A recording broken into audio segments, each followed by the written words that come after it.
Kerala government nursing seat കിട്ടാൻ ഏറ്റവും പ്രധാനപ്പെട്ട ഒരു ചെറിയ സ്റ്റെപ്പ്.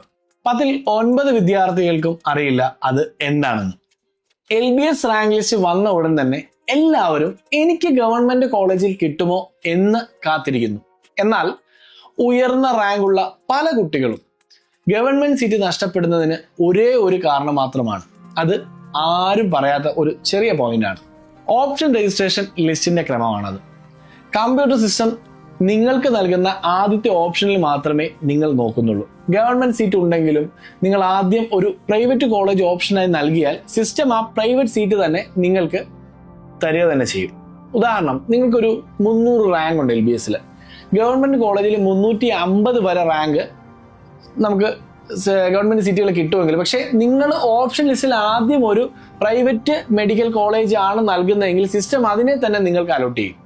ഗവൺമെന്റ് സീറ്റ് നിങ്ങൾക്ക് ഒരിക്കലും കിട്ടത്തുമില്ല. എന്തൊക്കെയാണ് സേഫ് ഓർഡർ എന്ന് വിളിക്കുന്ന ഓപ്ഷൻ ലിസ്റ്റ്? ഏതൊക്കെ കോളേജുകൾ ആദ്യം നൽകണം, എപ്പോൾ മാറ്റണം എന്ന ആ രഹസ്യം അറിയാമോ? അത് അറിഞ്ഞാൽ മാത്രമേ നിങ്ങളുടെ റാങ്ക് പൂർണ്ണമായി നിങ്ങൾക്ക് ഉപയോഗപ്പെടുത്താൻ കഴിയത്തുള്ളൂ. ഗവൺമെന്റ് നഴ്സിംഗ് സീറ്റ് സുരക്ഷിതമായി നേടാൻ വേണ്ട എല്ലാ രഹസ്യങ്ങളും അറിയാൻ കമന്റ് ബോക്സിൽ നഴ്സിംഗ് എന്ന് കമന്റ് ചെയ്യൂ.